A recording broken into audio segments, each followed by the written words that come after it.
நீராடச் சொன்னார் சிவபெருமான். நீராடி முடித்த உடனே அதில் ஒரு நாகம் தோன்றி அந்த நாகத்தினுடைய வாயிலிருந்து ஒரு வில்லும் ஒரு அம்பும் தோன்றியது. அதை எடுத்து ஒரு முனிவர் பெருமானாக இருக்கக்கூடியவர் அந்த பானத்துக்கு உரிய மந்திரத்தை சொல்லி கொடுக்கிறார். அப்படி மந்திரத்தை சொல்லி கொடுத்து முடித்த உடனே தெய்வ படைகள் அத்தனையும் அர்ஜுன பெருமான் பூமி பாரம் தீர்க்க தோன்றிய பகவானுடைய கருணையினாலே பெற்றுக்கொண்டு என்ன பண்றார், சிவபெருமானிடத்திலிருந்து விடைபெற்று பூமிக்கு திரும்புறாங்க. விடியற் காலையில 4:30 மணிக்குள்ள திரும்புறாங்க. இரவோடு இரவா கைலாயத்துக்கு போய் விடியற் காத்தால மீண்டும் எங்க திரும்புறாங்க,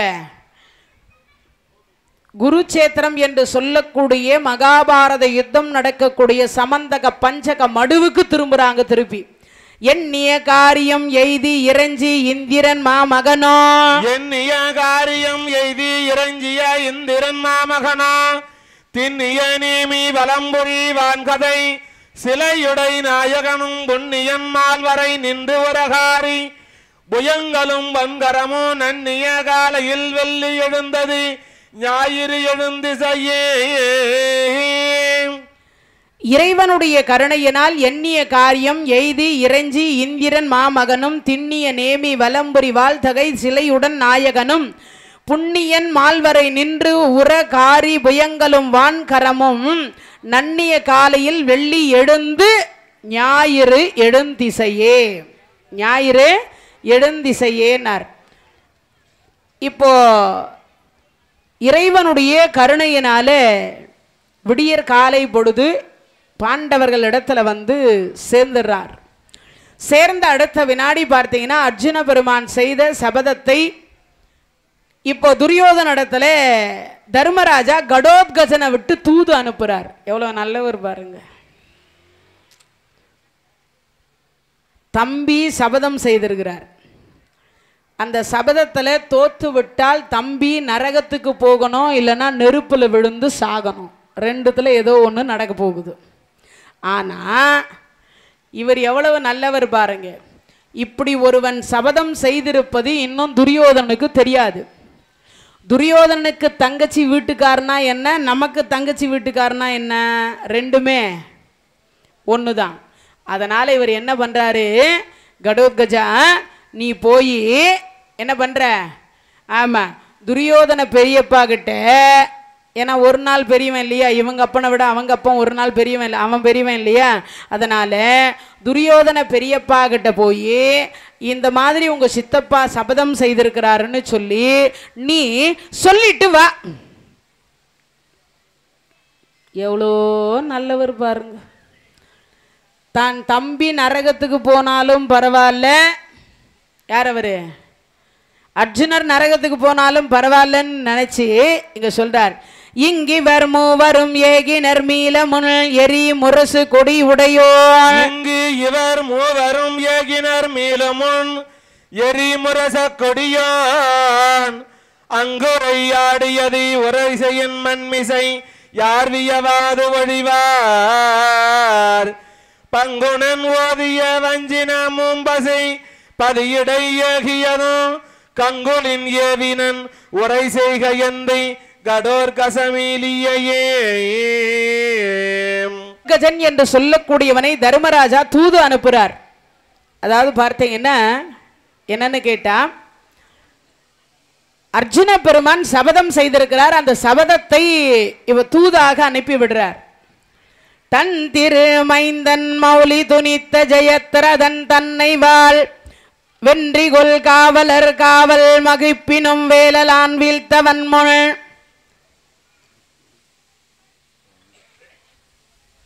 தந்திரி மைந்தரை மௌலி துணித்த சயத்து தந்தனவால் வென்றி கொள் காவலர் காவல் மிகுப்பினும் வெயிலவன் வீழ்வதன் முன்னே கொன்றிடுவேன் அது தப்பின அருங்கனல் ஓடி குடிந்திடுவேன் என்று மொழிந்து அரண் வாழ்வினி கையிலாயமும் எய்தினன் வில் விசயன் தன்னை.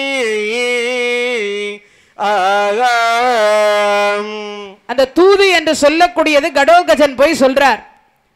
எங்கள் சித்தப்பாவாக இருக்கக்கூடியவர் நாளைய தினத்தில் ஜெயத்ரத மாமாவை கொல்ல இருக்கின்றார். பெரியப்பாவாக இருக்கக்கூடிய எங்க தர்ம பெரியப்பா சொல்லி அனுப்பினார். அதனால நீங்க எப்படியாவது ஜெயத்ரத மாமாவை காப்பாற்றி கொள்ளுங்கள். சொன்ன அடுத்த வினாடி சும்மா இருக்கிறான். எங்க கடோத்கஜனை பார்த்து துரியோதனன் சொல்றான், ஏண்டா உங்க அப்பா மட்டும்தான், உங்க பெரிய சித்தப்பா மட்டும்தான் சபதம் செய்வானே, துச்சனி மகன் இறந்துட்டான், இலக்கண குமாரன் இறந்துட்டான், நாங்கெல்லாம் யாருமே சபதம் பண்ணலையே, இவனுக்கு மட்டும்தான் மகன் மேலே பாசமா, எங்களுக்கெல்லாம் பாசம் இல்லையா அப்படின்னா. அதுக்கு சொல்லிட்டு அதுக்கு அடுத்து சொன்னான் பாருங்க, போடா போடா மண் மைந்தர் பலரோடும் போய் மறிதொருவரை மீளாமல் மலைத்து வீழ என் மைந்தன் இறந்திடவும் யாதென்றோ புகழாமல் இருக்கின்றேன் யான் தன் மைந்தன் இறந்தன நாம் தான் தழலினே மூழ்குவனாம் சபதம் கூறி வில்மைந்தில் மிகுந்தவர்க்கு அழுதிறங்கி அறற்றுவது வீரம் தானோ. என்னுடைய பையன் இறந்து விட்டான், என்னுடைய தம்பியினுடைய மகன் இறந்து விட்டான், ஆனா இருவருடைய மகன் இறந்த பொழுது நாங்க யாரும் சபதம் பண்ணல. உன் சித்தப்பா மட்டும் சபதம் பண்ணிட்டா உன் சித்தப்பன் ஜெயிச்சிருவானே, உன் சித்தப்பனால ஜெயிக்கவே முடியாது அப்படின்னு சொல்லிட்டு இவன் சொல்லிட்டான். சொன்னதுக்கு அப்புறம் கர்ணன் சொல்றான், அடாடடா இவனே யாரு அரக்கன் மருமகன், இவன் சொல்ற வார்த்தையெல்லாம் நாம கேட்டுக்கணுமா, இவன் ஜாதியே அரக்க ஜாதி, இவன் ஒருத்தன் தூதுன்னு வந்திருக்கிறான், இவன் சொல்றத நாமெல்லாம் கேட்கணுமான்னு கடோத்கஜனை இழித்து பேசின அடுத்த அதுவும் கைத்தட்டி சிரிச்சு பேசினாங்களா. இதை பேசின அடுத்த வினாடி கடோத்கஜன் சொல்றான் பாருங்க, அவன் என்ன சொல்றான், எங்க ஜாதி அரக்க ஜாதி தான், மனிதனை நேருக்கு நேராக அடிச்சு சாப்பிட்ற ஜாதி தான், ஆனால் உங்களை மாதிரி கேவலமான ஜாதி கிடையாது. என்னது, உங்க மனித ஜாதி இருக்குதே அது மாதிரி ஒரு கேவலமான ஜாதி கிடையாது. ஏன் தெரியுமா, உண்ணுகின்ற உணவுல விஷம் வைக்கிற ஜாதி உங்க ஜாதி, தூங்குற இடத்துல பாம்பை விடுற ஜாதி உங்க ஜாதி, தூங்கின்னு இருக்கிறவனை கட்டுக்கொடியால கட்டி கொண்டு போய் கங்கையில போடுற ஜாதி உங்க ஜாதி, குளிக்கிற இடத்துல கூரூசி நட்டு வைக்கிற ஜாதி உங்க ஜாதி, தூங்கின்னு இருக்கிறவனை என்ன பண்றது, உண்ணுகின்ற உணவுல விஷத்தை கொடுத்து கொடியால கொண்டு போய் கட்டி கொண்டு போய் கடல்ல போடுற ஜாதி உங்க ஜாதி. அது மட்டும் இல்ல, கொழுந்தியாய் என்று சொல்லக்கூடிய தாய்க்கு சமமான அந்நிய பட்டப்பகல நட்டு நடு சபையில நிக்க வச்சு சேலைய உரியிற ஜாதி கேவலமான ஜாதி உங்க மனித ஜாதி, எங்க அரக்க ஜாதியில இதெல்லாம் இல்லடான்ட்டான். என்ன சொல்லிட்டான், கேவலமான ஜாதி எது, உங்க மனித ஜாதி, ஆனா எங்க அரக்க ஜாதி என்னவா இருக்கும், நேருக்கு நேரு சண்டை போட்டு அவனை கொண்டு நாங்க சாப்பிட்றவங்க தான், நான் இல்லைன்னு சொல்லலை, உங்களை மாதிரி முதுகுல குத்துற ஜாதி எங்க ஜாதி கிடையாதுடான்ட்டான். முதுகுல குத்துற ஜாதி எங்க ஜாதி இல்லை. சொல்லி முடிச்ச அடுத்த வினாடி பார்த்தான், நாளைய தினத்துல எங்களால எப்படி ஜெயத்ரதனை காப்பாற்ற முடியுமோ அந்த மாதிரி நாங்க காப்பாத்திப்போம், முதல்ல இங்கிருந்து நீ போ அப்படின்ட்டான். அவர் இங்கிருந்து புறப்பட்டார். இப்படி இரவெல்லாம் அபிமன்யு இறந்த இரவு யாரும் தூங்கல. அதிக துக்கம் இருந்தாலும் தூக்கம் வராது, அதிக மகிழ்ச்சி இருந்தாலும் தூக்கம் வராது. இப்ப துரியோதனம் பக்கம் என்ன இருக்கு, அதிக மகிழ்ச்சி இருக்கு. துரியோதனம் பக்கம் அதிக மகிழ்ச்சி இருக்கு, ஏன்னா அபிமன்யு இறந்துட்டார், அதனால அதிக மகிழ்ச்சி. அப்ப என்ன வரல, தூக்கம் வரல, அதிக சந்தோஷத்துல தூக்கம் வரல. ஆனா இந்த சைட்ல உயிருக்கு உயிரான பிள்ளை குந்தி அம்மையார், அதாவது பார்த்தீங்கன்னா குந்தி அம்மையார் எப்படி சகாதேவனை வளர்த்தாங்களோ அது மாதிரி திரௌபதி தேவியாக இருக்கக்கூடியவள் இளம் பஞ்சபாண்டவர்களை வளர்த்ததை விட அபிமன்யு மேலதான் அதிக பாசம். யாருக்கு, திரௌபதிக்கு அபிமன்யு மேலதான் அதிக பாசம். சுபத்திர இடத்தில் இருந்ததை காட்டிலும் அபிமன்யு யார் இடத்துல அதிகமா இருந்தார், திரௌபதி இடத்துல தான் அதிகமாக இருந்தார். அப்படிப்பட்ட துக்கம், தாளாத துக்கம் எல்லார் பக்கம் இவங்களுக்கு. அதனால யாருமே அன்று இரவு முழுவதும் தூங்கல. தூங்காத பொழுது துரியோதனாக இருக்கக்கூடியவன் இடத்துல வந்து இதை சொல்லி முடிச்ச அடுத்த வினாடி இப்ப ஜெயத்ரதனுக்கு இந்த விஷயம் தெரிஞ்சது. தெரிஞ்ச அடுத்த வினாடி பார்த்தான், யாருக்கும் தெரியக்கூடாதுன்னு துரியோதன என்னை எப்படியாவது ஜெயத்ரதன் சொல்றேன், மச்சான் என்னை எப்படியாவது மாமா காப்பாத்துங்க, மைத்துனரை நீங்கள் ஒன்றும் கவலைப்படாதீங்க, காப்பாற்ற வேண்டியது என் பொறுப்பு, இல்லை நான் இப்போவே ஊருக்கு போயிட்டுமா, என்ன சொல்கிறேன், இப்போவே நான் ஊருக்கு போயிட்டுமா அப்படின்னா, அப்பா அப்படி கோழையாக நீ பயப்படாதே, உன்னை காப்பாற்றுவதற்கு நாங்கள் எல்லாரும் அங்கே இருக்கோம் அப்படின்னு சொல்கிறார். கொப்பலருடன் பல கூற மற்றவர் நப்பல நாவினும் நாளை வான்பகல். கொப்பலருடன் பல கூற மற்றவர் நாப்பல நவிலு நாளை வான்பகல் தாப்புலி நிகர் செய்யத்திறந்தன் உயர் காப்பல் யான் எந்தனன் கதிரின் மைந்தனே.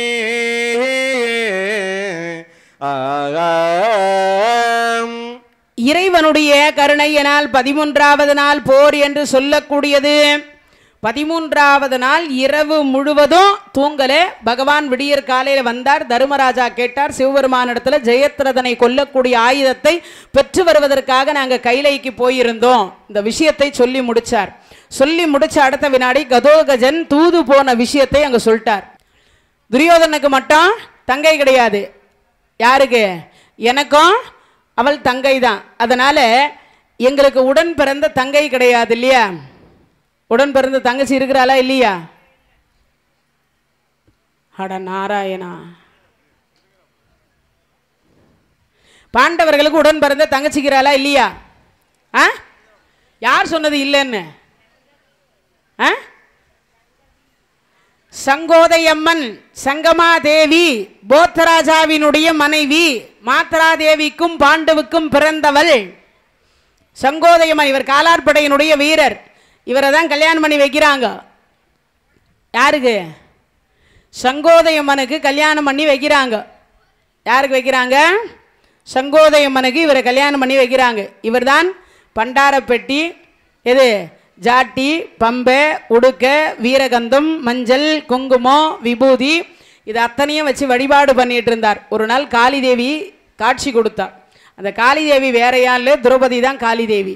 அதை காட்சி கொடுத்த பொழுது நம்மளை மாதிரியே இவள் இருக்காளே அப்படின்னு சொல்லிட்டு, நம்ம வணங்கக்கூடிய குலதெய்வம் மாதிரியே இவள் இருக்காளேன்னு, அதற்கு பிறகு அதுக்கு முன்னாடியே சில நிகழ்வு நடக்குது. என்னன்னு கேட்டிங்கன்னா, 2 பேரும் பெண் வேஷம் போடுவாங்க.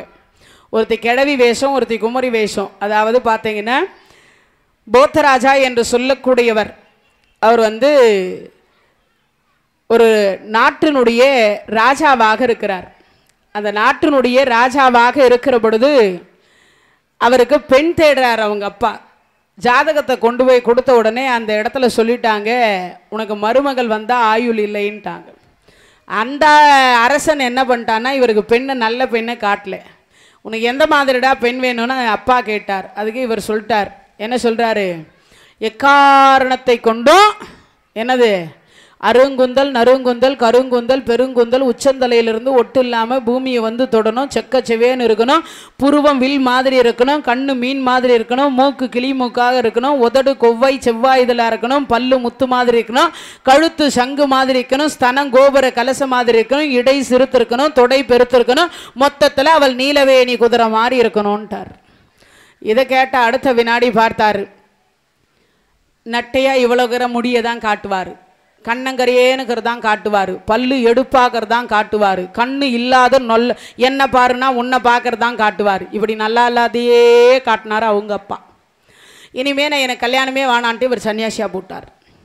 காட்டில் போய் இருக்கிற பொழுது அப்போ தான் பார்த்தார், இவர் காலாட்படைக்கு வீரன், ரொம்ப சிறந்த வீரன்.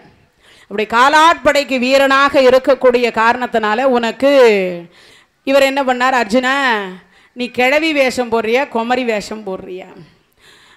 கிருஷ்ணா நான் ஏற்கனவே நிறைய குமரி வேஷம் போட்டு எனக்கு குமரி வேஷம் வேணாம், நான் கிழவி வேஷமே போடுறேன், நீ வேணா குமரி வேஷம் போட்டுக்கோன்னார். 2 பேரும் குமரியும் கிழவி வேஷமாக போட்டுக்கிட்டு அந்த முடிக்கு கீழே ஒரு குஞ்சம் வச்சுப்பீங்களே, என்னது அது, குச்சி, அதை வச்சுக்கிட்டு இப்படி ஆட்டிக்கிட்டே கிருஷ்ணர் போனார். எங்கே இந்த போத்தராஜா எந்த வழியாக வருவாரோ அந்த வழியாக அப்படி வரார். அப்படி வருகிற பொழுது பார்த்தீங்கன்னா, நம்ம அப்போ இந்த மாதிரி ஒரு பொண்ணை காட்டிக்கவே இல்லையே, பெண்ணே நீ என்னை கல்யாணம் பண்ணிக்கணும்னார். பெண்ணே நீ என்னை கல்யாணம் பண்ணிக்கணும்னார்.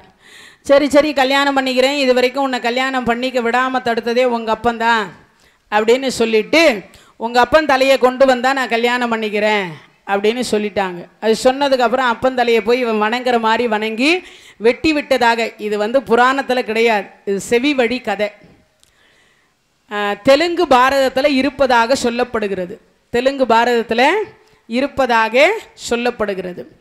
இப்போ அதை தலையை வெட்டி கையில் கொண்டு வந்து காட்டினதுக்கப்புறம் இப்போ கல்யாண ஏற்பாடு நடந்துச்சு. தாலி கட்டும் போது இப்படி பார்த்தாக்கா கிருஷ்ணர் உக்காணுக்கிறார். கிருஷ்ணா எங்கள் அப்பனையே வெட்ட சொல்லிட்டு கடைசியில் பார்த்தேன்னா இப்படி நீ இப்படி உக்காந்துருக்கிறியே, நான் யாருக்கு கல்யாணம் பண்ணிக்கிறது, யாரை கல்யாணம் பண்ணிக்கிறது? நீ கல்யாணம் பண்ணிக்கணும்னா அதே மாதிரி ஒரு பொண்ணு நான் உனக்கு கொடுக்குறேன்.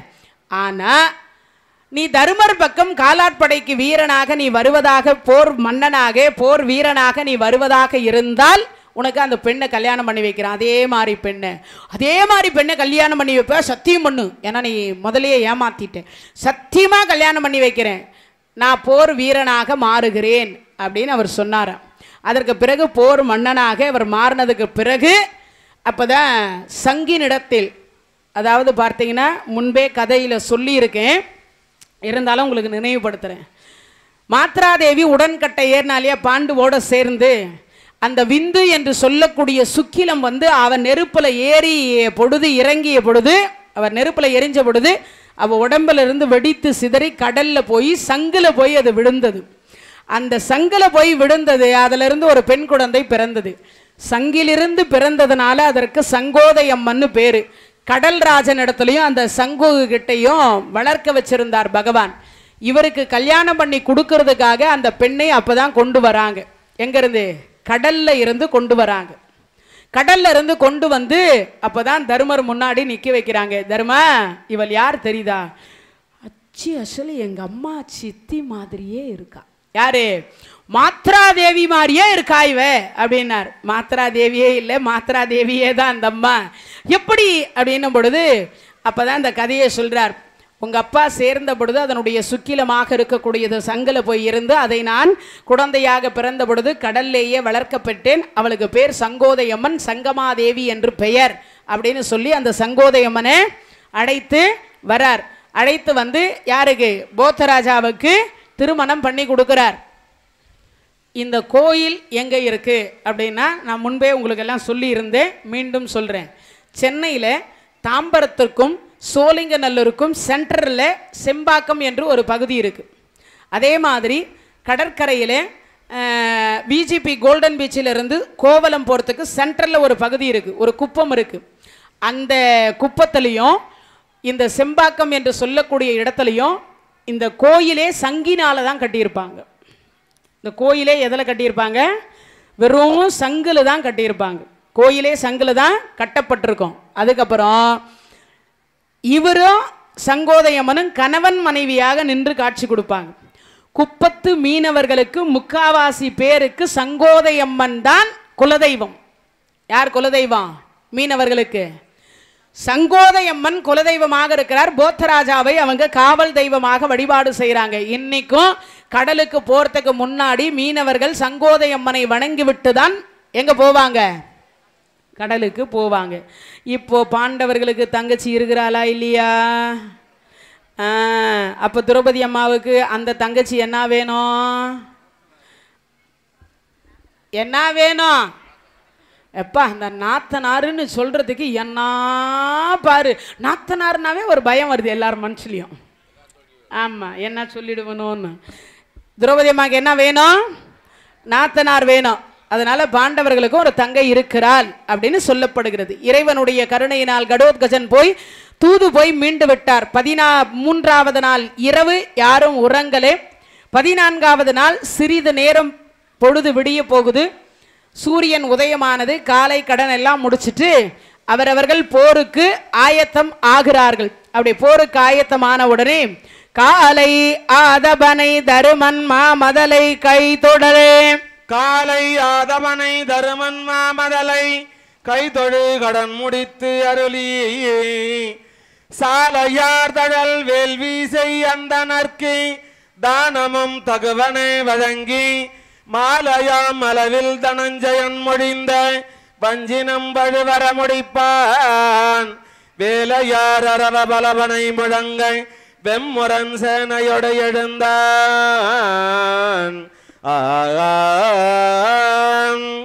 ஒரு பக்கம் தர்மராஜா திருஷ்டதுயுமனர் அணிவகுக்கிறாங்க, ஒரு பக்கம் துரியோதன் சேனையே துரோணாச்சாரியார் ரெண்டு பேரும் அணிவகுப்பு செய்தாங்க.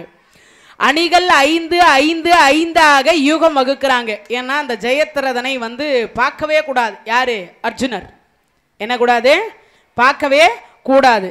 அப்படி பார்க்கவே கூடாத மாதிரி என்ன பண்றாங்க, என்னை கொண்டு வந்து, ஆனால் யாருக்கும் தெரியாது, நிலவரை அமைத்து நிலவரைக்குள்ள எச்சர்கள் மல்லர்கள் அரக்கர்கள் எல்லாம் பாதுகாப்புக்கு நிற்க வச்சு அதுக்கு நடுவில் ஜெயத்ரதனை நிற்க வச்சுக்கிறான் துரியோதனை. தன் தாய் மாமன் சகுனிக்கே தெரியாது.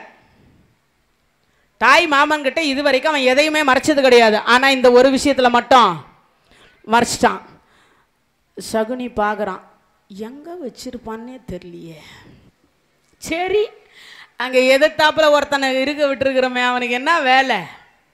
வெளியில் கொண்டு வர வேலை தானே அவனுக்கு அப்படின்னு நினச்சிட்டு பகவான் இருக்கிறார் அப்படின்னு நினச்சிட்டு இங்கே போர் யுத்தத்திற்கு சங்கு நாதம் செய்து போரை ஆரம்பிக்கிறாங்க. துரோணாச்சாரியாரும் அர்ஜுன பெருமானும் யுத்தம் செய்கிறாங்க. சென்ற வில் தனஞ்சயர்க்கு முனை குலைந்த சேனவாய் நின்ற, சென்றவில் தனஞ்சயர்க்கு முனை குலைத்த சேனைவாய் நின்ற, அத்துரோணனுக்கு நீரு போர்வில் விளைத்தால் ஒன்றொடு ஒன்று துரகதங்கள் ஒருமின் விஞ்சி அதிர்வர குண்டு குண்டொடு புற்றியனை கொடிக்கொள்வேர் குலங்கள். இறைவனுடைய கருணையினால் அர்ஜுன பெருமானாக இருக்கக்கூடியவர் துரோணாச்சாரியாரை வெல்லுகிறார். ஏன்னு கேட்டா, நேற்றைய தினத்துல நம்ம மகனை முதல் கரத்தை வெட்டியது யாரு? துரோணாச்சாரியார் தானே வெட்டினார். அதனால அவரை கடுமையான தாக்குதல் நடத்திட்டு அங்கிருந்து துரோணாச்சாரியாரிடமிருந்து விலகி பகைவர்களை நோக்கி தேர பகவான் வேகமா செலுத்துறார். ஏன்னா உள்ள உடைச்சிட்டு, ஏன்னா சூரியன் அஸ்தமிப்பதற்குள்ள ஜெயத்ரதனை கொன்னுடணும். அதனால எப்படியும் நம்ம தேடிட்டு போகணுமேனிட்டு இவர் என்ன பண்ணிட்டார், தேர வேக வேக வேகமாக ஓட்டுறார். துரோணாச்சாரியார் பின்தொடர்ந்து செல்றாராம். அப்படி துரோணாச்சாரியார், ஏன்னு கேட்டா துரோணாச்சாரியார் மட்டும்தான் அந்த அர்ஜுனுடைய பானத்திற்கு எதிர்பானம் போட முடியும். மற்ற யாராலையும் அவ்வளவு எளிதாக போட முடியாது. அதனால துரோணாச்சாரியார் பார்த்தார், வியந்து பின்னாடியே போகிறார், துரத்தி கொண்டே போறாராம். உரைக்க கேட்ட துரோணாச்சாரியார் அங்கிருந்து ஏகுதல் அப்படின்னு சொல்லக்கூடிய நிறைய பானங்கள், 1 10 10 100. ஆனா அர்ஜுன பெருமான் எதையும் நோக்கல. சூரியன் அஸ்தமிப்பதற்குள்ள ஜெயத்ரதனை கொல்லணும், அந்த எண்ணம் மட்டும் அவர்கிட்ட இருக்கு. அன்றைய தினத்திலே இந்த 14 13 நாள் எவ்வளவு யுத்தம் செய்தா எவ்வளவு பேர் உயிரிழப்பாங்களோ அவ்வளவு பேரையும் கொல்றார், அவ்வளவு பேரையும் கொல்றார். அப்படி கொன்று கொன்று குவிக்கிறார். ஒரு பக்கம் அர்ஜுனர் அன்றைய தினத்துல கர்ணனை எதிர்த்து யுத்தம் செய்கிறார். அங்கேயும் கர்ணன் தோல்வி உற்று சார்ந்து பல வீரர்கள் அழிச்சிட்டு அங்கிருந்து புறப்படுறார். அதற்கடுத்து பார்த்தீங்கன்னா யுத்தகரம் என்று சொல்லக்கூடிய கர்ணன் வந்து தோல்வி விடுறார். கர்ணன் தோல்வி விட்டதுக்கு அப்புறம் சுதாய்வு என்று சொல்லக்கூடிய அர்ஜுனை எதிர்த்து யுத்தம் செய்கிறார். அவனும் தோல்வி விட்டு அந்தாண்ட போயிடுறான். அப்படி தோல்வி விட்டு போன உடனே சுத ஆய்வு என்று சொல்லக்கூடியவனுடைய வில்லை வந்து அழிக்கிறார். சுத கதாயுது என்று சொல்லக்கூடிய எடுத்து விட்ட உடனே சுதாய்வு என்ன பண்றான்னா கதாயுதம் என்று சொல்லக்கூடிய கதையை விடுறான். அதை விட்ட அடுத்த வினாடி பார்த்தார், அந்த ஆயுதம் என்று சொல்லக்கூடியது வந்து பார்த்தீங்கன்னா விடுறவனை காட்டிலும் அந்த நேரத்தில் அவன் கையில் ஆயுதம் இல்லாமல் இருக்கணும். ஆயுதம் இல்லாத நிராயுதபாணி விட்டால் இவன் மாண்டு போவான். நிராயுதபாணி மேலே விட்டா இது பகவானுக்கு மட்டும்தான் தெரியும், வேறு யாருக்கும் தெரியாது. சுதாய்வு என்ன பண்ணிட்டா, அந்த கதாயுதத்தை அர்ஜுனன் மீது விடுத்துட்டார். சாட்ட குச்சியை வச்சுட்டு பகவான் தன்னுடைய திருமார்பை காட்டிட்டார். அர்ஜுனா அபயம் அபயன்னார். ஆனால் அவர் அம்பரா துணியெல்லாம் கழட்டிட்டு கீழே வைக்கிறதுக்கு சாத்தியப்படாது. ஆனால் கையில் இருக்கிறது, பகவான் கையில் இருக்கிறது எது? சாட்டக்குச்சி மட்டும்தான். இந்த சாட்டக்குச்சி அப்படி கீழே வச்சுட்டார். வச்ச அடுத்த வினாடி தன் திருமார்பகத்தை காட்டினார். அப்படி காட்டி அடுத்த வினாடி பார்த்தீங்கன்னா அப்போதான் எழுந்து நின்னார். அந்த நெஞ்சில் அந்த கதாயுதம் பட்டது.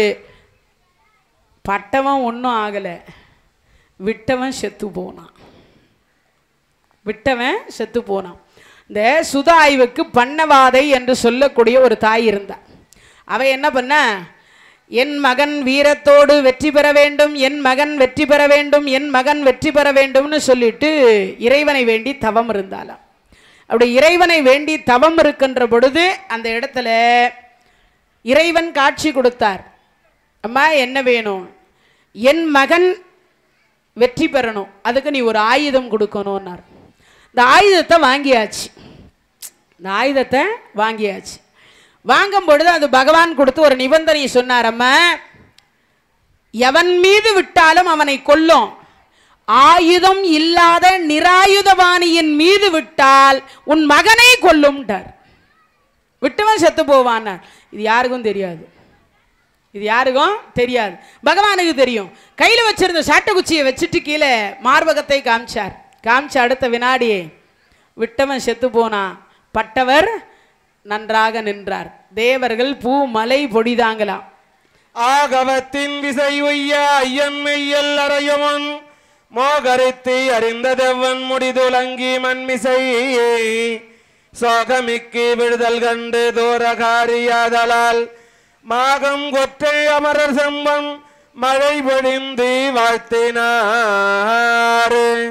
இறைவனுடைய கருணையினால் பன்னவாதை என்று சொல்லக்கூடிய சுதாயுவனுடைய தாய் வாங்கிய வரத்தின் காரணமாக அது நேர்ந்தது அப்படின்னாங்க. அப்பதான் தேவர்கள் பூ மலை பொழிந்தாங்க. வாழி வாழி குந்தி மைந்தன் வளவன் வாழி வாழியே, வாழி வாழி குந்தி மைந்தன் வளவை வாழி வாழியே, வாழி வாழி அவனி ஒய்ய வந்தநாதன் வாழியே, வாழி வாழி காலமேக வண்ணன் வாழி வாழியே, வாழி வாழி வாசுதேவன் வாழி வாழி வாழியே. இறைவனுடைய கருணையினால் இதை சொல்லி முடிச்ச அடுத்த வினாடி பார்த்தார். அந்த சுதாயுவு என்று சொல்லக்கூடியவன் இறந்தது எதனால் என்ற விஷயத்தை அர்ஜுன பெருமான் கிட்ட சொன்னார். அப்படி அர்ஜுன பெருமான் இடத்துல சொல்லி முடிச்ச உடனே எல்லா வீரர்களும் அங்க வருகிறார்கள். அர்ஜுன பெருமான் இடத்துல வந்து யுத்தம் செய்யறாங்க. அநேகமாயிரம் பேர் பட கவந்தம் ஒன்று ஆடும் கவந்தவர்கள் அநேகமாயிரம் ஆட வெஞ்சிலைமணி அசைந்து ஒரு குலக்கோர் ஒரே நாளிகை அர்ஜுனன் சினைமணி ஆர்த்து கலம்பட அநேகமாயிரம். இறைவனுடைய கருணையினாலே படுகலம் என்று சொல்லக்கூடிய படுகலத்தில் அர்ஜுன பெருமானால அன்றைய தினத்தில் இறந்தவர்கள் எவ்வளவு பேர் என்று கணக்கிட்டு சொல்ல முடியாத அளவுக்கு இறந்தாங்க. ஆயிரம் பேர் தலை இழந்தாங்க. கை இழந்து, கால் இழந்து, மார்பகம் இழந்து, உடம்பிழந்து, தலை கூத்தாடுது. ஒரு பக்கம் உதிர ஆறு, ஒரு பக்கம் பிணமலை குவியுது. எப்படியும் இந்த ஜெயத்ரதனை கண்டுபிடிச்சணும் நாங்க கண்டுபிடிக்கிறதுக்கு வழியே இல்லை. காணாது எல்லா இடத்துலையும் பகவான் பார்க்கிறார். தன்னுடைய கண் மலர் என்று சொல்லக்கூடிய நாலா பக்கமும் பரப்பி பார்த்தாலும் எங்கேயும் யார் தெரிகிற மாதிரி இல்லை. ஜெயத்ரதன் என்று சொல்லக்கூடியவன் தெரிகிற மாதிரி இல்லை. தெரியாத பொழுது அப்பதான் அந்த இடத்துல துரியோதனன் என்று சொல்லக்கூடியவன் வந்து யுத்தம் செய்கிறான். துரியோதனுடைய மேலே இருக்கக்கூடிய கிரீடத்தை அருந்து போச்சு. அதற்கு புதுசாக ஒரு கிரீடம் வச்சு கவசத்தை வச்சு மறுபடியும் துரியோதன சேனைக்கு அனுப்பி வச்சார் துரோணாச்சாரியார். இப்படி பல முறை யுத்தம் நடந்து கொண்டே இருக்கு. ஆனால் துரியோதனுடைய படைகள் என்று சொல்லக்கூடியது சூழ்ந்து கொண்டே இருக்கு. கண்ணபிரான் பார்த்தார், இது என்ன, இது இன்னும் நம்மால ஜெயத்ரதனை கண்டுபிடிக்க முடியலையே, இன்ன வரைக்கும் ஜெயத்ரதனை கண்டுபிடிக்க முடியலையே, என்ன செய்யலாம் என்று பார்த்து அப்படியே பார்க்கிற பொழுது என்ன சூரியன் வந்து போயிட்டே இருக்கு. என்ன செய்யறதுன்னு தெரியல. அதனால பார்த்தார், சக்கரத்தை விடுத்தாவது எப்படியாவது என்ன பண்ணலாம், சக்கரத்தை விடுத்து எப்படியும் நம்ம மறைக்க வைக்கலாம் அப்படின்னு நினைச்சு அப்பதான் துரியோதனுடைய கவசம் கவரப்பட்டு சங்கு நாதம் செய்து மோகம் என்று சொல்லக்கூடியதை அடைய வச்சார். எல்லா சேனைகளும் மோகம் அடைந்தது. அப்படி எல்லா சேனைகளும் மோகம் அடைந்து விட்ட பிறகு கவசத்தை உடைய வலிய வேல் ஒன்றை கண்ணபிரான் அர்ஜுனருக்கு கொடுத்துட்டார். கொடுத்த அடுத்த வினாடி அங்க பார்த்தார், துரியோதனன் கவசம் போச்சு. ஆனா துரியோதனுடைய அவனை அழிக்க முடியல. இப்படி பல முறை யுத்தம் செய்துகிட்டே இருந்தார். பகவான் சங்கு நாதத்தை எழுப்பினார். ஆனா தருமர் கலங்குறார். இன்னைக்கு என்ன நடக்குமோ தெரியல. ஏன்னு கேட்டா இன்னைய வரைக்கும் யாரை கண்டுபிடிக்க முடியல, ஜெயத்ரதனை கண்டுபிடிக்க முடியல. ஜெயத்ரதனை கண்டுபிடிக்க முடியாத பொழுது அன்றைய தினத்தில் துரியோதனுடைய தம்பிமார்கள் 35 பேரை கொன்று விட்டார். யாரு? பீமசேனராக இருக்கக்கூடியவர் 35 பேரை கொல்றார். அன்னைக்கு 35 பேர் இறந்து போயிட்டாங்க. அப்படி 35 பேர் இறந்ததும் கர்ணனுடைய தேர் இழந்து அவனுடைய மகன் கொடுத்த தேர்ல ஏறி அவன் போறான். இப்படி பல முறை யுத்தம் செய்யறாங்க. ஆனா என்ன இருக்கு, பல முறை அங்க யுத்தம் செய்யறாங்க. ஆனா ஜெயத்ரதனை மட்டும் காணல. விகர்ணன் என்று சொல்லக்கூடியவன் பீமசேனனுடைய இடத்துல வந்து யுத்தம் செய்கிறார். விகர்ணன் பீமசேன இடத்துல வந்து யுத்தம் செய்கிறார். விகர்ணன் இடத்துல பீமசேனர் சண்டை செய்ய மாட்டேன்றார். அப்ப நான் உங்ககிட்ட சண்டை போட மாட்டேன்டா அண்ணா, இவ்வளோ பேருகிட்ட சண்டை போட்டு என்கிட்ட மட்டும் நீ சண்டை போட மாட்டேன்னு சொல்றியே, டேப்பா எக்காரணத்தை கொண்டும் உன்னை நான் கொல்ல மாட்டேன், நீ வேணா என்னை எவ்வளோ வேணாலும் அடிச்சுக்கோ. சொல்லி முடிச்ச உடனே விகர்ணன் சொல்றார், அண்ணா உங்களை நான் எதிர்த்து தானே யுத்தம் செய்கிறேன், நீங்க ஏன் என்னை எதிர்த்து யுத்தம் செய்ய மாட்டேங்கிறீங்க? நான் என்ன கோழையா? அப்பா பட்ட பகல நட்ட நடு சபையிலே அத்தனை பேர் இருக்கிற பொழுது, அரசர்கள் அவ்வளவு பேர் இருக்கிற பொழுது, திரௌபதிக்கு நியாயம் கேட்ட பொழுது ஒருவரும் அந்த இடத்துல பேசல. ஒரே ஒருத்தர் கூட அந்த இடத்துல பேசல. நீ மட்டும்தான் பேசினாய், அதனால உன்னை நான் கொல்ல மாட்டேன்டா அப்படின்னு சொல்லிட்டார். இதை கேட்ட அடுத்த வினாடி விகர்ணன் சொல்றேன், அண்ணா நெல் பயிர் விளையுது அண்ணா, அப்படி விளைகிற பொழுது காத்து வருகிற பொழுது அதில் இருக்கக்கூடிய என்ன பண்ணுவீங்க, தூத்துவீங்க இல்லையா? நெல்லை தூத்துவீங்க இல்ல, எதுக்கு தூத்துறீங்க? அந்த பதிரு போறதுக்கு தூத்துவீங்க இல்லையா? விளையாத நெல் பதிர் என்று சொல்லக்கூடியது அதில் போகும். அதில் போகிற பொழுது என்ன பண்ணுவீங்க, ஒரு சில நெல் மணியும் அந்த பதிரில் போகும் இல்லையா? இந்த 99 பதிர் அண்ணா, அதில் ஒரு சில நெல் மணி என்று சொல்லக்கூடியது இருக்கண்ணா, அதுவும் போகதான்னா செய்யும். அண்ணா நீ கொடுத்த உயிரை வச்சுட்டு நான் வாழ்ந்த அந்த உலகம் என்னை என்ன சொல்லும்? 99 அண்ணன்மார்கள் இறந்து விட்டான், மானங்கட்டு போய் பீமன் உயிர் கொடுத்தானா, இவன் வாழ்ந்துட்டு இருக்கிறானாம். ஒரு 99 அண்ணன்மார்கள் இறந்தவன் கையால் உயிர் கொடுத்து இவன் வாழ்றான்னு சொல்லிட்டு என்னை ஏளனமா பேச மாட்டாங்களா, கோடை என்று பேச மாட்டாங்களா? அண்ணா நீங்கள் சபதம் செய்கிற பொழுது அதுக்கு முன்னதாகவே நடந்த நிகழ்வு எது? நான் வாதாடியது. ஆனால் நீங்கள் கொல்லும் பொழுது சபதம் செய்த பொழுது என்ன சொல்லியிருக்கணும்? 99 பேரை கொல்றேன்னு தானே சொல்லியிருக்கணும். 100 பேரை கொல்லுவேன்னு தானே சொன்னீங்க. அங்கே 99 பேருன்னு சொல்லலை இல்லையா? அப்போ உங்கள் சபதம் நிறைவேற வேண்டாமா? உங்களுக்கு நரகம் கிடைத்தால் பரவாயில்லையா? அதுக்கு பீமசேனர் சொன்னார், உன்னை கொன்று எனக்கு சொர்க்கம் வந்தால் அந்த சொர்க்கம் எனக்கு நரகம், உன்னை விட்டுட்டதுக்கு எனக்கு நரகம் கிடைத்தால் அதுவே எனக்கு சொர்க்கம்னார். நான் உன்னை கொல்ல மாட்டேன்னார். இவர் எவ்வளவோ வாதாடி அதுக்கப்புறம் சொன்னார், அண்ணா நெல் பயிரில் களை இருக்கு அண்ணா, அந்த களையை எடுக்கிற பொழுது ஒரு சில நேரத்தில் ஒரு சில நெல் பயிரும் வந்துடும். தர்மத்தின் வாழ்வு தன்னை சூது கவ்வும், இறுதியில் தர்மம் வெல்ல வேண்டும் என்பதற்காக இறைவன் எடுத்த முயற்சியிலே நான் ஒரு நெல் பயிராக இருந்து போகிறேன். இந்த 99 களை எடுக்க வந்திருக்கிறார் பகவான். அதில் ஒரு நெல் பயிரும் போகிறதுனால ஒன்றும் இல்லை அண்ணா, நாட்டுக்கு ஒன்றும் என்ன கிடையாது, நஷ்டம் கிடையாது அண்ணா. அதனால நீங்கள் என் கூட யுத்தம் செய்யுங்க அண்ணா, என்னை கோழை என்று ஆக்கி விடாதீர்கள்.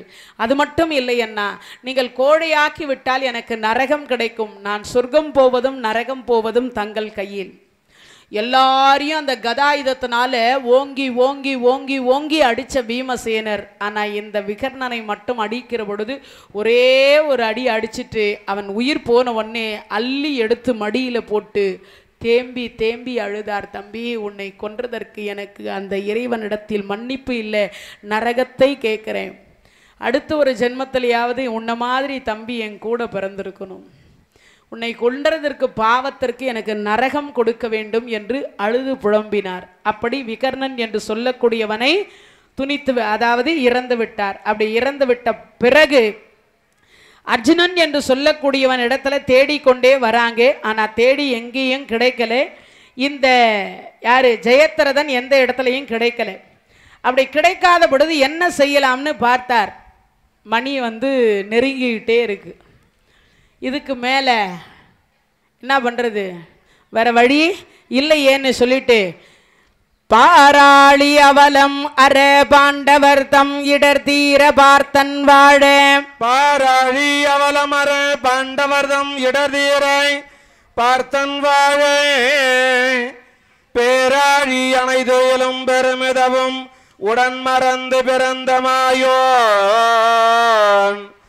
ஓராழி எழி பரிதேர் உடையானை மாயையினால் ஒழிக்கதன்கை கோராழி பணித்தலம் அக்கலம் போலே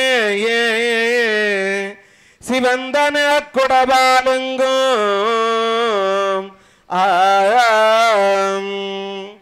பாராளி அவலம் அறம் பாண்டவர் தம் இடர் தீர பார்த்தன் வாழ. பேராழி அணை துயிலும் சக்கரமே நீ போய் அந்த சூரியனை மறைத்துக்கொள். சக்கரம் போய் என்னாச்சு, பகவான் கையில் இருக்கக்கூடிய சக்கரம் போய் அந்த சூரியனை மறைத்து கொண்டது. மறைச்ச அடுத்த வினாடி பார்த்தாங்க சூரியன் அஸ்தமனம் முடிவாயிடுச்சு. அப்பெல்லாம் என்ன கிடையாது, மணி பார்க்குற கடிகாரம் கிடையாது. சூரியனை வச்சு தான் பொழுது என்ன, நேரம் என்ன, காலம் என்னன்னு நிர்ணயம் பண்ணாங்க. கிட்டத்தட்ட ஒரு 30 வருஷம் 40 வருஷத்துக்கு முன்னாடி கூட எதை வச்சு சொன்னீங்க? ஆமாம், சூரியனை வச்சு தான். நடு உச்சிக்கு அந்த பக்கம் தான் 11, நடு உச்சிக்கு வந்தால் 12, இந்த பக்கம் போனால் 1, கொஞ்சம் கீழே போனால் 2. இதை வச்சு தான் கணக்கு பார்த்து விவசாயத்தில் வேலை செஞ்சோம். உண்மையா இல்லையா? எனக்கு தெரிஞ்சு சின்ன வயசுலேயே அப்படி தான் இருந்தது. எனக்கு தெரிஞ்சே சின்ன வயசில் 12 மணிக்கு உச்சி வரும்போது 12 ஆயிடுச்சு எல்லாம் கரையாருங்க சாப்பிட போகலான்னு வாங்க. உண்மையா இல்லையா? அந்த பயிர் நெல் பயிர் என்று சொல்லக்கூடியதோ இல்லை இந்த கொத்தரை வேலை செய்துட்டு இருந்தாலோ ஏதாவது வேலை செய்துட்டு இருக்கும்போது அதை தானே செய்துட்டு இருந்தோம். அப்படிப்பட்ட ஒரு சிறப்பு இந்த சூரிய தேவனுக்கு உண்டு. அதை வச்சு தான் இன்றைக்கும் அந்த மணி பார்க்கக்கூடிய ஒன்று இருந்தது. இப்போது சக்கராயுதத்தை விடுத்த அந்த சூரிய தேவனை மறைத்தாச்சு. சூரிய நாராயணன் மறைந்த உடனே பார்த்தாங்க துரியோதனாதிரர்கள் அத்தனை பேருக்கும் மகிழ்ச்சி. இன்றைய தினத்தில் நமக்கு தான் என்னது வெற்றி. இன்னும் சிறிது நேரத்தில் யாரு அர்ஜுன பெருமானாக இருக்கக்கூடியவன் நெருப்பை மூட்டி என்ன ஆக போறான், இறந்து விட போகிறான் அப்படின்னு எல்லாம் என்ன பண்ணிட்டாங்க, ஒரே கூத்தாடுறான் எல்லாம். அப்படியே கூத்தாடின அடுத்த வினாடி அப்போதான் சரி என்ன பண்ணுறது, பீமன்னா சொல்லு அர்ஜுனா, நீ என்ன பண்ணுறன்னா கொஞ்சம் என்ன பண்ணுற, உடஞ்ச தேரெல்லாம் எடுத்து போட்டு என்ன பண்ணுற, நெருப்பு மூட்டி கொடு.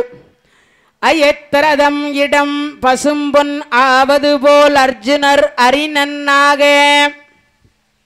அயத்திரதம் இட பசும்பொன் ஆவது போல் அர்ஜுனரார் அறிஞனாக.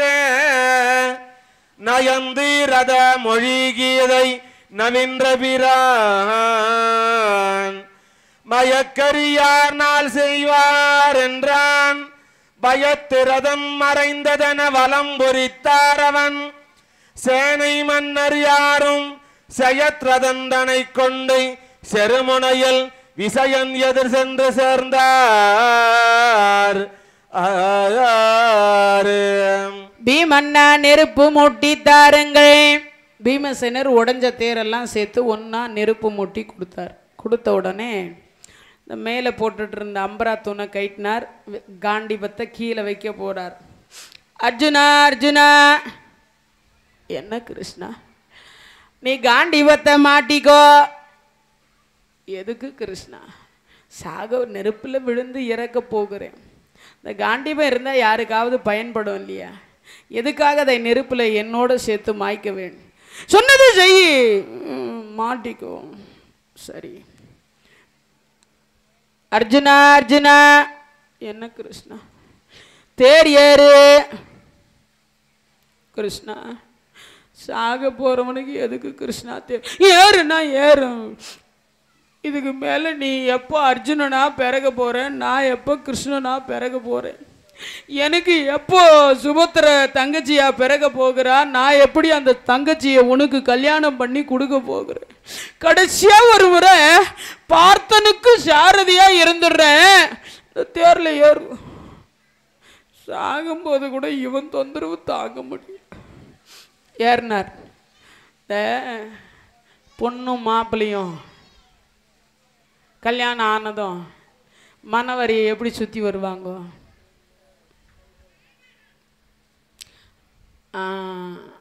அடி மேலே அடி வச்சு வருவாங்க, அப்படி சுற்றுறாங்க. கிருஷ்ணா தேர கொஞ்சம் வேகமாக ஓட்டு கிருஷ்ணா, சாகிறதுக்கு ஏன்டா இவ்வளவு அவசரப்படுற? நானே அவனை எங்கன்னு பார்த்துனுங்கிறேன், தேடிட்டு எங்கேக்கிறான்னு தான் தெரில. வட்டம் அது வரைக்கும் நான் தேர் ஓட்டணும் இல்லை. ஆமாம், ஒரு ரவுண்டு அப்படியே முடிஞ்சு. இந்த சான்னாவை தள்ளினா கூனி, கூனாவை தள்ளினா சனி. நவகிரகத்து சனியும் ராமாயண காலத்து கூனியும் இருக்கானே, அவன் கேட்டான், மருமகனே துரியோதன சொல்லுங்க மாமா. ஆமா, இந்த அர்ஜுனன் நெருப்புல விழுற காட்சிய ஜெயத்ரதம் பாட்டா எவ்வளவு நல்லா இருக்கும். ஆமா மாமா, எனக்கு இந்த யோசனை தோணவே இல்லை. யார் அங்கே?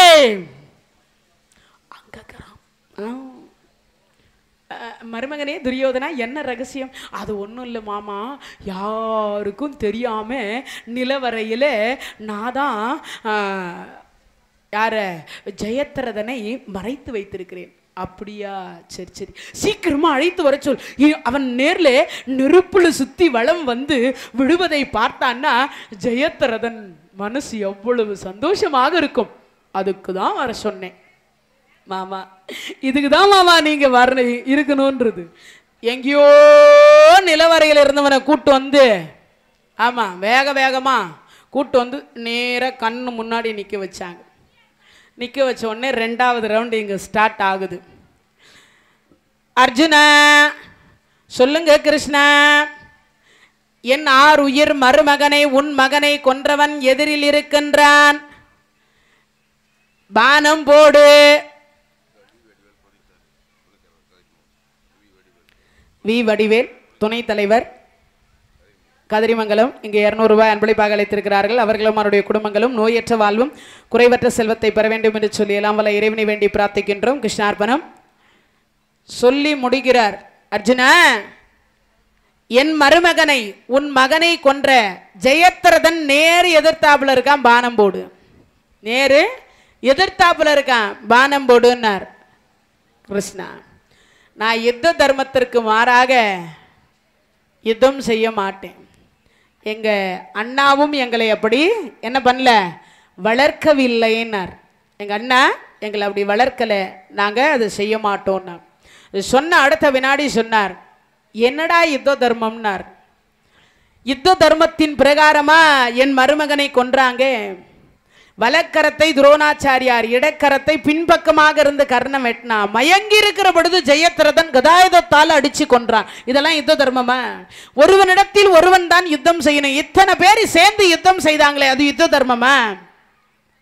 கிருஷ்ணா, அவர்கள் வேண்டுமானால் செய்யலாம், ஆனால் நான் செய்ய மாட்டேன். எனக்கு என் குருநாதர் துரோணாச்சாரியாரும் சொல்லிக் கொடுக்கவில்லை, பிதாமகரும் சொல்லிக் கொடுக்கவில்லை. இன்னொரு விஷயம், தாங்களும் நேர்மையான வழியில் தான் யுத்தம் செய்யணும்னு சொல்லி கொடுத்தது கீதையிலே. அதனால நான் மாறாக செய்ய மாட்டேன். இப்போ பிரச்சனை உனக்கு என்ன? அது ஒன்றும் இல்லை கிருஷ்ணா, சூரியன் அஸ்தமனம் ஆயிட்டதுக்கு அப்புறம் யுத்தம் செய்யக்கூடாதுன்னு சொல்லியிருக்கு. அப்படியா? அப்போ சூரியன் இருந்தா பானம் போடுவியா? கிருஷ்ணா, மயிரளவு இருந்தாலும் அவன் உயிரை வாங்கிடுவேன். அப்படியா? சக்கரமே நீ விலகு, சக்கரமே நீ விலகுன்னார். அப்படி விலகுன்னு சொன்ன அடுத்த வினாடி என்ன ஆச்சு? விலகியது. விலகிய அடுத்த வினாடி ஜெயத்ரதன் மீது அர்ஜுன பெருமான், வரத்தின் முன் பெருசாபம் வாங்கிய யாரு? கனத்தின் சிந்து மகிபன். வரத்தினில் முன்பெரு சாபம் வாங்கிய சுனன் சினந்து மகிபன் மௌனி. சிரத்தினில் எய்தலும் துணிந்ததொரு சரத்தால் துணித்தலும் அச்சிரம் விழாமல் சயத்திரதனை மேலடவி நடந்திருந்து தருப்பித்த தாதை தம்பர் கரத்திடையே வீழ்த்தான். அவன் அதனை நிலத்திட்டன கணத்தில் மாய்த்தான்.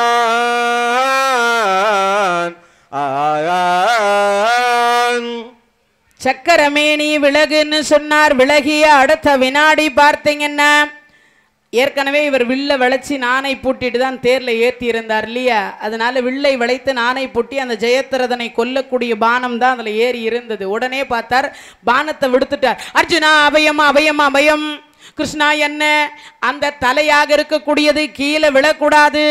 அப்ப நான் என்ன பண்றது? சமந்தக பஞ்சக மடுவில் அவங்க அப்பன் கழுத்தளவுல எங்க ரத்தத்துல இருந்தது தவம் பண்ணிட்டு இருக்கான். என் மகன் தலையை எவன் கீழே தள்ளுவானோ அவன் தலை சுக்கு நூறா வெடிக்கணும். என் மகன் தலையை எவன் கீழே தள்ளுவானோ அவன் தலை சுக்கு நூறா வெடிக்கணும். என் மகன் தலையை எவன் கீழே தள்ளுவானோ அவன் தலை சுக்கு நூறா வெடிக்கணும். அவங்க அப்பன் விருத்த சத்திரன்னு பேரு. அவன் இப்படி கையில நீட்டினுங்கிறான், கண்ணை மூடினுங்கிறான். என் மகன் தலையை எவன் கீழே தள்ளுவானோ அவன் தலை சுக்குநூறா வெடிக்கணும். நீ என்ன பண்றன்னா ஃபுட்பால் மாதிரி அந்த அம்பால எட்டி எட்டி எட்டி எட்டி எட்டி அவங்க அப்பன் கையில கொண்டு போய் அவன் தலையை தள்ளுன்னார். இவர் ஃபுட்பால் அடிக்கிற மாதிரி அந்த தலையை எட்டி எட்டி எட்டி கொண்டு போய் விருத்த சத்திரம் கையில கொண்டு போய் தள்ளினார். அவன் கண்ணை மூடிக்கிட்டு இருந்தான். இது கழுத்து வெட்டுப்பட்டது, அறுபட்டதுல உதிரத்தோடு இருக்குது. அதுவும் இவனுக்கு பின்பக்கம் முடிதான் தெரிஞ்சது, முகம் தெரியல. இந்த பின்பக்கமா வந்து இந்த இப்படி தலை விழுந்த அடுத்த வினாடி பார்த்தார். வானத்துல இருந்து என்னமோ விழுந்ததுன்னு தொப்புன்னு கீழே போட்டான். அவனும் எது தலையும் போச்சு, ஜெயத்ரதனும் இறந்தான். அவங்க அப்பனும் என்ன பண்ணா? அவன் தலையும் சுக்குநூறா வெடிச்சு போச்சு. இப்ப அவன் தலையும் செத்தான், இவனும் செத்தான். இப்ப பொழுது எப்படி போனது, திரும்ப எப்படி வந்தது? கேள்வி யார் கேட்கறது? துரியோதனன் கேட்கிறான். மாமா, பொழுது எப்படி போனது, திரும்ப எப்படி வந்தது? அதுலதான் அருணகிரி பெருமான் முதல் திருப்புகள்லையே இந்த பகுதியை தான் முதல்ல சொல்றார். அருணகிரி பெருமான் முதல் பாட்டு திருப்புகள்ல என்ன பாட்டு? முத்தை தருபத்தி திருநகை அத்தி கிரை சத்தி சரவண முத்தி கொருவித்து குருபரையன போதும் முக்கட்பரமர்க்கு சுருதியில் முப்பட்டது கற்பித்திருவருள் 30 மூவர்க்கு தமரரும் அடிபேன 10 தலை தத்தை கனையோடு ஒற்றை கிரிவற்ற புகழன பட்டப்பகல் வட்ட திகிரி இரவாக. பட்டப்பகல்ல வட்டமாக இருக்கக்கூடிய சக்கரமாக இருக்கக்கூடியது எங்க போச்சு?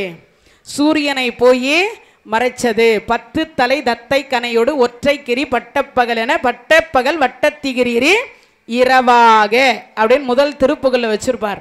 அந்த பகுதிக்கு பாரதத்தையும் ராமாயணத்தையும் ஒரே இடத்துல முதல் திருப்புகள்ல வச்சவர் அருணகிரி பெருமான். அந்த கதையை இங்க நினைவுபடுத்துறாங்க. இப்போ பொழுது எப்படி போனது, திரும்ப எப்படி வந்தது? இவர் கேட்டார்.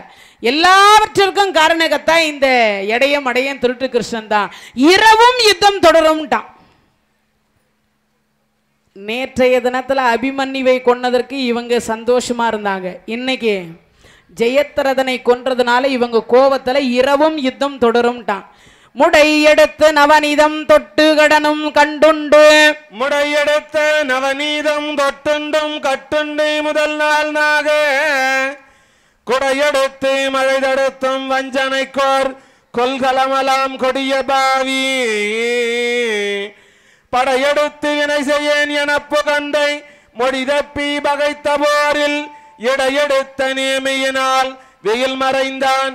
இன்னும் இவன் என் செய்யானோ? இறைவனுடைய கருணையினாலே துரியோதனன் இரவும் யுத்தம் தொடரும்ட்டா. இரவு உடனே அப்படியே நீண்டுட்டே போயிடுச்சு போர். இரவும் தொடர்ந்துட்டாங்க. இரவும் தொடர்ந்ததற்கு பிறகு துரியோதனுடைய தம்பிமார்கள் இருவரை பீமசேனர் கொல்றார். அப்படி இருவரும் சேர்ந்த உடனே இரவு யுத்தம் நடக்குது. கடோத்கஜன் என்று சொல்லக்கூடியவன் அசுரன். 4 பேருக்கு இரவுல பலம் அதிகம். யார் யாருக்கு? 4 பேருக்கு இரவுல வந்து பலம் அதிகம். அரக்கனாக இருக்கக்கூடிய அரக்கர்களுக்கு பலம் அதிகம். இன்னைக்கெல்லாம் நமக்கு உடம்பு நல்லா இருக்கும். சூரியன் அஸ்தமனமானவன்னு தான் அந்த பல்லு வலி வரும். ஜுரம் இன்னைக்கெல்லாம் நல்லா இருக்கும், சாயங்காலமானாதான் ஜுரம் வரும். நோய்களுக்கு தயிர் பகல்ல புளிக்க வச்சிங்கன்னா அதிகமாக புளிப்பு ஏறாது. இரவுல புளிக்க வச்சிங்கன்னா ஈஸியாக புளிச்சிரும். அப்பனா என்ன அர்த்தம்? முழுக்க முழுக்க அரக்கர்களுக்கு பலம் அதிகம், நோய்களுக்கு பலம் அதிகம், அதே மாதிரி என்னது கிருமிகளுக்கு பலம் அதிகம். அதுக்கப்புறம் இரவு நேரத்திலே யாருக்கு? காமுகனுக்கும் திருடனுக்கும் பலம் அதிகமாக இருக்குமா இரவு நேரத்தில். அப்படி இங்க சொல்ற பொழுது கடோத்கஜன் அரக்கன் இல்லையா, உடனே பகவான் சொல்லிட்டார், கடோத்கஜா நீ யுத்தம் செய்யினார். இவன் என்ன பண்றான்னா ஆணு வாயை திறந்தாவே அதுல போகுதான். எது? குதிரை, யானை, தேர்ப்படை, குதிரைப்படை, யானைப்படை, காலாட்படை எல்லாம் வீரர்களும் உள்ள போயிட்டே இருக்குது அது பாட்டுக்கு. கடோத்கஜன் என்று சொல்லக்கூடியவனை யாராலையும் யுத்தம், அவன் என்ன பண்றான், இப்போ 5 நிமிஷம் கதிரிமங்கலத்தில் இருக்கிறான், 1 செகண்ட்ல திருப்பத்தூர்ல இருக்கிறான், திருப்பத்தூர்லேருந்து சிங்கப்பூர்ல இருக்கிறான், சிங்கப்பூர்லேருந்து மலேசியாவுக்கு போகிறான். அந்த மாதிரி அவன் மாறுவான். ஏன்? அவனுக்கு ஓட்டக்கூடிய தேர் ஓட்டிகள் யாரு? பேய். 4 பேய். தேர் ஓட்டுறது யாரு? பேய். தேர் ஓட்டினா எப்படி இருக்கும்? இப்போ சொல்றாங்களே பேய் ஆட்டம் ஆடுறா, பேய் மாதிரி போறான் பார் வண்டியில, அப்படியெல்லாம் சொல்லுவாங்க இல்லையா, அது மாதிரி இங்க என்ன சொல்றாங்க, அஸ்வத்தாமாவும் வீழ்த்தப்படு, கடோத்கஜனை யாராலையும் வெல்ல முடியல, கர்ணனையும் வெல்ல முடியல. அடுத்து அஸ்வத்தாமா தோல்வி விடுறார். எல்லாரும் இப்படி தோல்வி உருகிற பொழுது இரவு போயிட்டே இருக்கு. அந்த நேரத்துல தான் எல்லாரும் தோல்வி விடுறாங்க. பீமசேனர் சபதம் செய்ததை நெருங்குறாங்க, எல்லாம் பண்றாங்க. கடைசியில பார்த்தார், எப்பா இன்றைக்கு இவனை விட்டா இவன் இருக்கக்கூடிய மாய யுத்தம் என்று சொல்லக்கூடிய மாய யுத்தம் செய்யறான். அதனால கர்ணன்னா இந்திரன் கொடுத்த வேலாயுதத்தை இந்த கடோத்கஜன் மேல விடு. இது நான் அர்ஜுனனுக்காக வச்சிருக்கேன். இப்ப நாம உயிரோட இருந்தாதான் அர்ஜுனன்கிட்டயே யுத்தம் செய்ய முடியும். இன்னைக்கு ராத்திரியே இவன் யுத்தத்தை முடிச்சிடுவான் போல இருக்குது. அதனால அந்த வேலாயுதத்தை யார் மேல? கடோத்கஜன் மேல விடு என்றார். என்றலும் அரசன் யாமும் எம்படை ரவியினுடைய பிழைக்க, என்றலும் அரசன் யாமும் எம்படையும் ரவியுடை பிழைக்க, நீ இவனை கொன்று போர் பொருது சிலை விசையனையும் கொல்லுதி என மனம் கொதித்து, கண்டலும் அவ்வேலக்கணத்து அவன் மேல் காலவெஞ்சோலம் ஒத்தி எறிந்தான், தண்டலு நிலைவு நிகரன தன்னை சேர்ந்தவன் இழைப்பெலாம் தீர்ப்பான். இறைவனுடைய கருணையினால் அந்த வேலாயுதம் என்று சொல்லக்கூடியதை கடோத்கஜன் என்று சொல்லக்கூடியவன் மீது கர்ணனாக இருக்கக்கூடியவன் அந்த வேலாயுதத்தினுடைய மந்திரத்தை சொல்லி கடோத்கஜன் மேல விட்டாங்க. விட்ட அடுத்த வினாடி அந்த வேலாயுதமாக இருக்கக்கூடியது போய் கடோத்கஜனை கொன்று விட்டது. கடோத்கஜன் இறந்து விட்டார். இப்போ நேற்றைக்கு அபிமன்யு, இன்னைக்கு கடோத்கஜன். பாண்டவர்களுடைய வாரிசு, பாண்டவர்கள் இருக்கிறாங்க, வாரிசு ஒன்னொன்னா இறந்து கொண்டே வருது. இப்போ பாண்டவர்களுக்கு தோல்வி, மிகப்பெரிய வேதனை. நேத்திக்கு ஒரு குழந்தை இல்லை, இன்னைக்கு ஒரு குழந்தை இல்லை, இளைஞர்கள் தான் இறந்தாங்க, வயதானவர்கள் எல்லாம் இருக்காங்க. அதை பார்த்த அடுத்த வினாடி மனசுல அவ்வளவு வேதனை ஆயிற்று. பகவான் ஆறுதல் சொல்லினார். அப்ப கர்ணன் இன்னைக்கே உங்களுக்கு நாட்டை கொடுத்துட்டான். இந்த ஒரு ஆயுதத்துக்கு தான் நான் பயந்து கொண்டு இருந்தேன். ஏன்னா வேலாயுதம் தோல்வி தராது. இன்னைக்கே கர்ணன் உங்களுக்கு நாட்டை கொடுத்துட்டான். கடோத்கஜன் மீது வேலாயுதத்தை விட்டதுனால கண்டிப்பாக உங்களுக்கு தோல்வி வராது அப்படின்னு சொல்லிட்டு பகவான் ஆறுதல் படுத்துறார். இப்படி 14வது நாள் யுத்தம் நிறைவடைந்தது. 15வது நாள் யுத்தம் என்று சொல்லக்கூடியது தொடருது. இப்போ 15வது நாள் சங்கு நாதம், சிறிது நேரம் தான் 14வது நாள் ஓய்வு எடுத்தாங்க. 13வது நாள் தூங்கல, 14வது நாளும் இரவு யுத்தம். ஏன்னா ஜெயத்ரதன் இறந்ததுனால 14வது நாளும் யுத்தம் தொடங்கிட்டாங்க. அப்போ எத்தனை நாள் தூங்காம இருக்கிறாங்க? 2 பகல் 2 இரவு தூங்காம இருக்காங்க. சிறிது நேரம் ஓய்வு எடுத்து 15வது நாள் மறுபடியும் யுத்தம் தொடங்க ஆரம்பிச்சாங்க. இரு புறத்திலையும் படைகள் வருது. அப்படி வருகிற பொழுது துரோணாச்சாரியார் அன்றைய தினத்துல கொன்று குவிக்கிறார், படைகளை கொன்று குவிக்கிறார். அப்படி கொன்று குவிக்கிறத பார்த்த உடனே வான்வழியாக சப்த ரிஷிகள் பறந்து போனாங்க. சப்த ரிஷிகள் பறந்து போகிறவங்க சொல்றாங்க, அதாவது அத்ரி முனிவர், அங்கீசர், கௌதமர், ஜமதக்னி, பரத்வாஜர், வசிஷ்டர், விஸ்வாமுத்திரர் அப்படின்னு சொல்லக்கூடிய முனிவர் பெருமான்கள் இந்த 7 பேரும் வான்வழியா பறந்து போகிற பொழுது சொல்றாங்க, துரோணாச்சாரியாரே, அந்தன குலத்தில் பிறந்து விட்டு இப்படியா யுத்தம் செய்து கொள்ளுவது? அந்தணர்களுக்கு என்ன பயம்? ரத்தத்தை பார்த்தா பயம். ரத்தத்தை பார்த்தா பயம். ஆனா இங்க அந்தனர் வம்சத்துல பிறந்துட்டு துரோணாச்சாரியார் என்ன பண்றார்? 1000 வீரர்களை கொன்று குவிக்கிறார். அப்படியே கொன்று குவித்த அடுத்த வினாடி சப்தரிஷிகள் சொன்னாங்க, ஒரு அந்தன குலத்தில் பிறந்து விட்டு இப்படியா கொல்லுவது அப்படின்னு கேட்டாங்க. அதை கேட்ட அடுத்த வினாடி பார்த்தாங்க, கொல்ல வேண்டாம் அப்படின்னு இவர் முடிவு பண்ணியிருந்தாலும், ஆனால் யுத்தத்துக்கு வந்துட்டு புறம் காட்ட முடியாது இல்லையா, அதனால யுத்தம் செய்கிறார். அப்படி யுத்தம் செய்கிற பொழுது இப்போ இவரை கொல்லணும். ஆனால் இவர்கிட்ட தர்மராஜா தான் போய் என்ன சொல்லணும்? உண்மையே சொல்லணும். இப்போ பார்த்தார், துரோணாச்சாரியாரை கொல்லும் உபாயத்தை பகவான் சொல்றார். மந்திரம் அணைய பெற்றோல் மாருதி மனவகோலன் இந்திரவன் மாமேற் சென்று எருகனை தொடுத்த போரில் அந்திரம் அடைந்து ஐயா அஸ்வத்தாமா என்னும்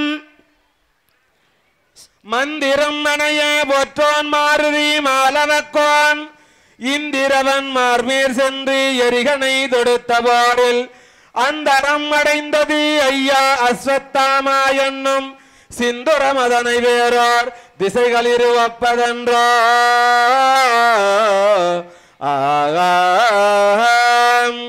மந்திரம் அணைய பெற்றோன் மாருதி என்று சொல்லக்கூடிய மத யானை அஸ்வத்தாமா அதா குஞ்சர. குஞ்சரனா யானைன்னு அர்த்தம். இப்போ ஒன்றும் இல்லை, இங்கே என்ன சொல்றாருன்னா, சிந்துவின் மதனை என்று சொல்லக்கூடிய, அதாவது பார்த்தீங்கன்னா பீமசேனர் என்று சொல்லக்கூடியவர் அஸ்வத்தாமா என்கின்ற மதம் கொண்ட யானைக்கு பீமன் யமனானான். அதுக்கு அர்த்தம், அது வடமொழியில அஸ்வத்தாமா அதா குஞ்சர அப்படின்னு அர்த்தம். இதை இப்படியே சொன்னா, அப்படியே சொன்னா அது வந்து யானையை கொன்ற மாதிரி இருக்கும். நீ என்ன பண்றன்னா, அஸ்வத்தாமா என்கின்ற மதம் கொண்ட யானைக்கு வீமன் யமனானான், அந்த யானையை மட்டும் விட்டுடு, யானையை கடைசியா போடு, அஸ்வத்தாமாவை முன்னாடி போடு. பகவான் சொன்னார், கிருஷ்ணா நீ போய் சொல்ல, நான் கடைஞ்ச வெண்ணைக்கு 1000 போய் சொல்றேன். நான் சொன்னா துரோணாச்சாரியார் நம்ப மாட்டார், அர்ஜுனர் சொன்னா நம்ப மாட்டார், பீமசேனர் சொன்னா நம்ப மாட்டார், யார் சொன்னா நகலர் சொன்னா நம்ப மாட்டார், சகாதேவர் சொன்னா நம்ப மாட்டார், தர்மா நீ சொன்னா என்ன பண்ணுவாரு? நம்புவார். அதனால நீ போய் சொல்லுன்ட்டார். எவ்வளவோ சொல்லி பார்த்தார் கிருஷ்ணா, பொய் சொன்னா நரகம் வரும். என்ன வரும்? நரகம் வரும். நான் சொல்ல மாட்டேன். அப்பா நான் உண்மையை தானே சொல்ல வைக்கிறேன், பொய்யை உன்னை சொல்ல வைக்கலையே, நான் உண்மையை தானே சொல்ல சொன்னேன். அஸ்வத்தாமா என்கின்ற மதம் கொண்ட யானையை கொண்டானா இல்லையா பீமன்? ஆமாம். நான் இப்போ யானையை கொண்டான்னு சொல்லுன்னு தானே சொல்கிறேன் அப்படின்னார். அதில் பேர் அஸ்வத்தாமா வருது. என்ன வருது? பேர் அஸ்வத்தாமா வருது. அந்த யானையின் பேர் அஸ்வத்தாமா, அதுக்கு நம்ம என்ன பண்ண முடியும்? இந்த யானையினுடைய பேர் அஸ்வத்தாமா அப்படின்னு இவர் எவ்வளவோ சொல்லி பார்த்தார். இவர் கட்டாயத்தின் பேரில் என்ன பண்ணிட்டார்னா, தர்மராஜா நான் யானையை தான் கொன்னான்னு சொல்லுவேன்னு சொல்லிட்டு இவர் இங்கிருந்து போனார். இவர் என்ன பண்ணிட்டார்? அஸ்வத்தாமா அதா குஞ்சர அப்படின்னு சொல்றதுக்குள்ள சங்க எடுத்து ஊதிட்டார். என்ன பண்ணிட்டாரு? ஆமா, ஊதிட்டார். அப்போ ஊதனா கதி என்ன ஆகும்? யார் காதலியும் இந்த குஞ்சரை என்கின்ற வார்த்தை விழவில்லை, குஞ்சரை என்ற வார்த்தை விழலை. அதுக்குள்ள என்ன பண்ண, அதை விட இன்னொரு விஷயம், தப்பு துரோணாச்சாரியாருக்கும் உண்டு, இது தர்மருக்கு மட்டுமே உண்டுன்னு சொல்ல முடியாது. சிரஞ்சீவிகளில் ஒருவன் அஸ்வத்தாமா, அவனுக்கு என்ன கிடையாது? மரணம் கிடையாது. மரணம் கிடையாது. இது இவருக்கு தெரியும். யாருக்கு? குருநாதராக இருக்கக்கூடிய துரோணாச்சாரியாருக்கு தெரியும். அப்படி தெரிஞ்சிருக்கிற பொழுது அந்த நேரத்துக்கு நினைவில் இல்லை. அவனுக்கு மரணம் இல்லாத வாழ்க்கை இருக்குன்றது தெரியாது. சிவபெருமானுடைய அம்சமாக பிறந்தவர் யாரு? அஸ்வத்தாமா. சிவபெருமானை வேண்டி பிறந்ததுனால அதனால அவனுக்கு மரணம் கிடையாது. அவன் சிரஞ்சீவிகள்ல ஒருத்தன். அப்படிப்பட்டவனை யாராலையும் கொல்ல முடியாது. அது துரோணாச்சாரியாருக்கும் தெரியும். ஆனா அந்த நேரத்துக்கு நினைவுக்கு வரல. என்ன வரல? நம்ம பிள்ளை சிரஞ்சீவி என்கின்றது நினைவுக்கு வரல. வராதனால இங்க என்ன பண்ணிட்டார்? என் கையில் வில் இருக்கின்ற பொழுது என் மகன் மாண்டு விட்டானா. கோமா ஸ்டேஜ் போயிட்டார். கோமா ஸ்டேஜ் போன உடனே திருஷ்டத்யும்னர் என்ன பண்ணாரு? பானம் தொடுத்தார். அப்படி பானம் தொடுத்த அடுத்த வினாடி துரோணாச்சாரியார் என்று சொல்லக்கூடியவர் படைக்கலத்தை விடுத்தார். படைக்கலத்தை விடுத்த உடனே திருஷ்டத்யும்னர் அவருடைய தலையை துண்டிக்கின்றார். முள்ளியால் நல கோயில் முனி நடு தலையே முன்னம். முள்ளியல் நாளே கோயில் முனு நடும் தலைய முன்னம். கிண்ணிய பினாகவாணி கிரீச நடுவத்த வீரன் துண்ணிய பறித்தேர்திட்ட துய்மனது அம்பு சென்று தள்ளியது அப்போது அந்த தவமுனி தலையை அந்த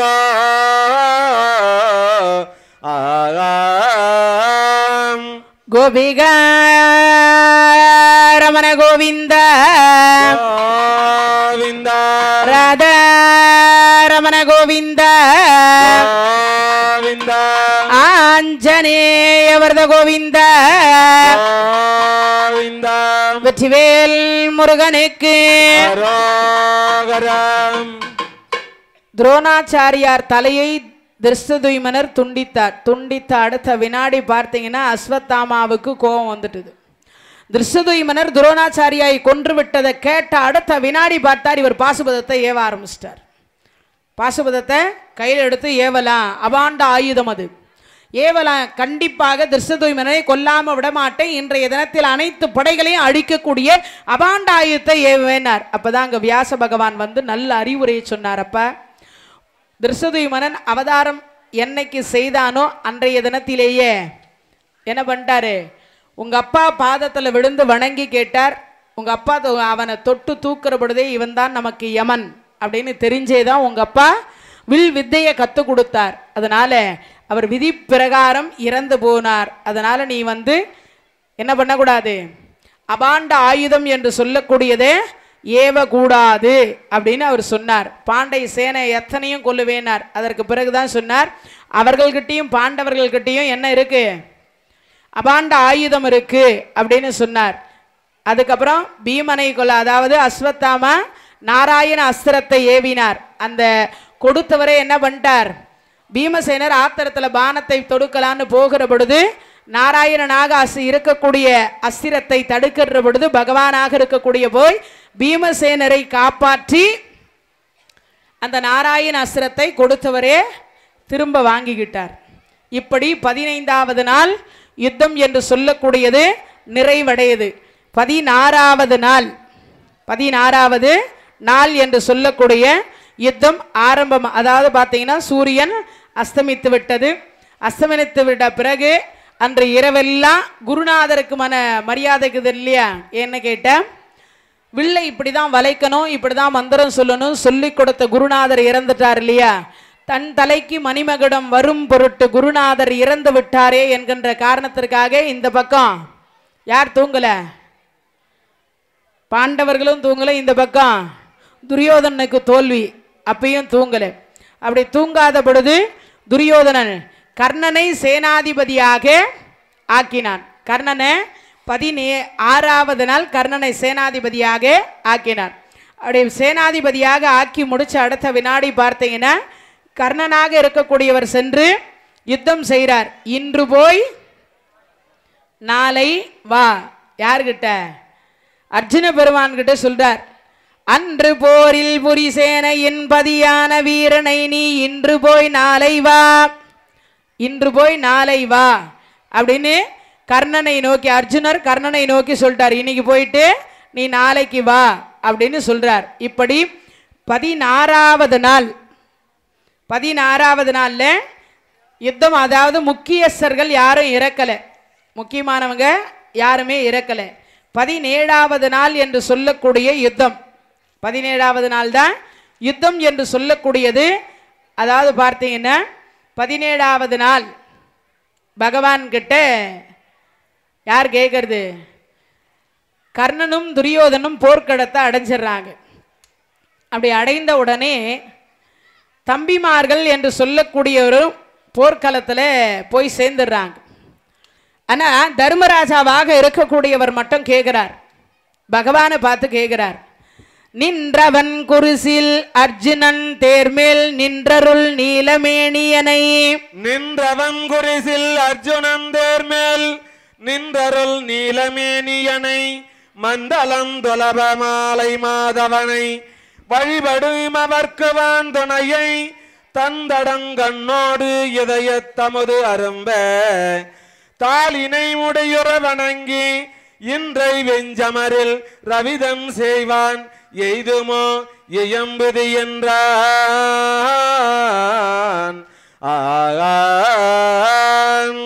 இந்த தகவல் உங்களுக்கு பிடிச்சிருந்தா லைக் பண்ணுங்க, உங்க ஃப்ரெண்ட்ஸுக்கு ஷேர் பண்ணுங்க, மறக்காம எங்க சேனலுக்கு சப்ஸ்கிரைப் பண்ணுங்க.